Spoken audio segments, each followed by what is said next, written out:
Entender direito, até pra galera que tá assistindo a gente agora, você morou lá criança, adolescente, como é que foi? Você nasceu lá? Eu nasci em Cuba e morei até os 12 anos. Tá, e morava seu pai, sua mãe, todo mundo? Sim, Tá. minha família. Tá. E uma parte que sempre morou fora, né? Eu tenho família em todo que canto do mundo, assim, Espanha, Venezuela, Estados Unidos, assim, Por parte de mãe e de de pai? mãe e de pai. E Nossa. essa galera que saiu fugida também, já morava fora? Como é que é? Eles saíram fugidos há muito tempo atrás. Lá nos anos 60, tem uma tia que saiu bem no comecinho, que foi uma das sortudas da família, né? Que aí conseguiu fazer toda a vida dela na Espanha. Entendi. Então ela saiu, ela era jovem ainda, Ela isso? era jovem. Que é o seu caso também, né? Você também teve 12 essa... anos. Sim, 12. Eu tive muita sorte, né? Dos meus pais tomarem essa decisão de sair e eu conseguir passar a minha adolescência, né? E juventude num país como o Brasil.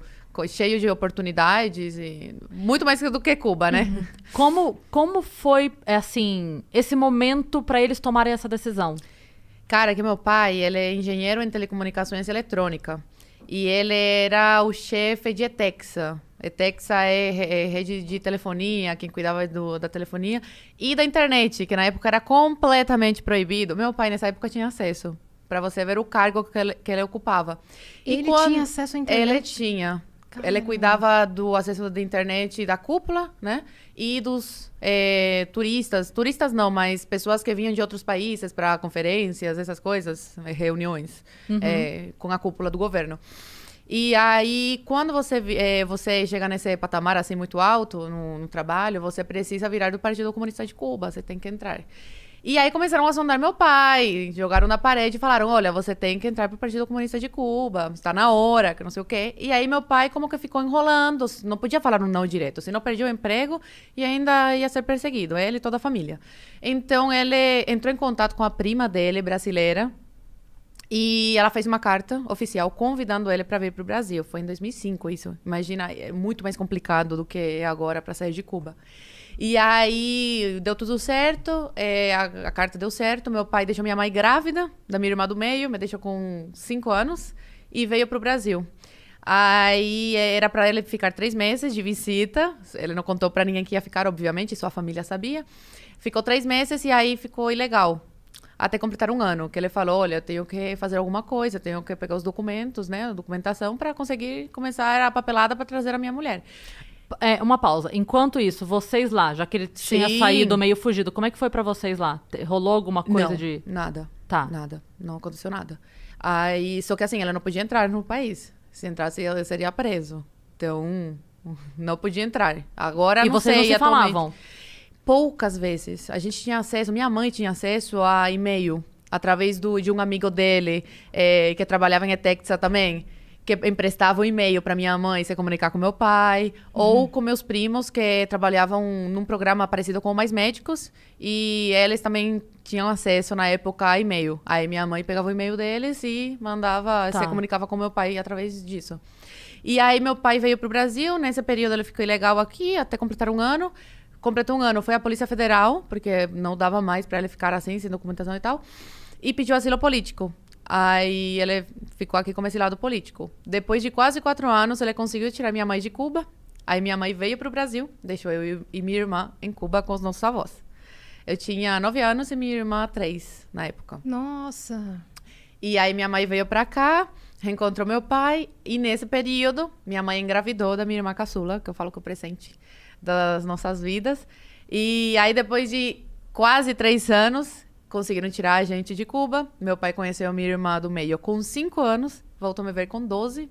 E a gente conheceu nossa irmã caçula com quase 3 anos.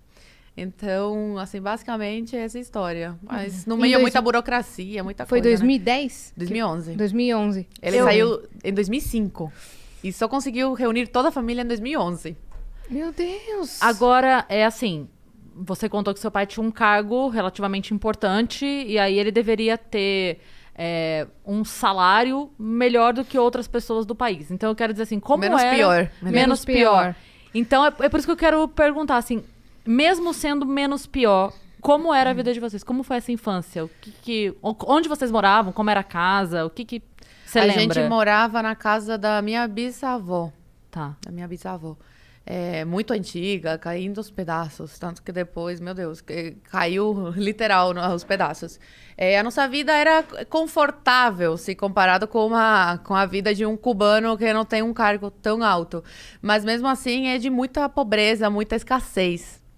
Então, até hoje eu tenho esse trauma de comida, por exemplo. Que eu vejo comida e eu preciso comer. Porque uma coisa que faz muita falta no dia a dia do cubano, mesmo você tendo um pouco mais de dinheiro que o cubano comum, porque, sei lá, você tem família fora e eles mandam dólares, você não consegue adquirir alimentos. Eu estava falando com minha avó essa semana agora, quando eu consegui me comunicar com ela. Ela tá lá. Sim, eu fiquei mais de 24 horas sem conseguir comunicação com os meus avós que moram lá, porque eles estão cortando a internet. Aí, quando eu consegui, ela falou, a coisa tá muito feia, tanto na rua, né, os manifestantes, como que não tem comida, não tá encontrando comida. Aí, eu e meu pai, a gente mandou dinheiro, mas de nada adianta o dinheiro, porque não tem da onde tirar, não tem. Cuba colapsou. Ela não consegue sair de lá? Ela não quer? Ela tem cidadania espanhola. E meu avô também. Eles conseguem sair. Só que assim, meu avô, ele já teve uma época da vida que foi comunista. E ele mora na mesma casa desde que nasceu, há 70 anos. Então, ele é muito apegado às coisas dele. Ele fala que ele quer morrer lá. Então, minha avó não pode sair e deixar meu avô sozinho. Entendeu? Sim. Porque os filhos não estão mais em Cuba. Minha mãe está no Brasil, o irmão da minha mãe está nos Estados Unidos. E então, minha avó fica lá pra ficar com ele, né? Pra fazer companhia. A vida inteira casados, né? Não vai abandonar. Então, eles têm, na verdade, uma ligação com toda a vida, toda a história deles que É muito tá lá. complicado pra gente, né? De imensidade, assim.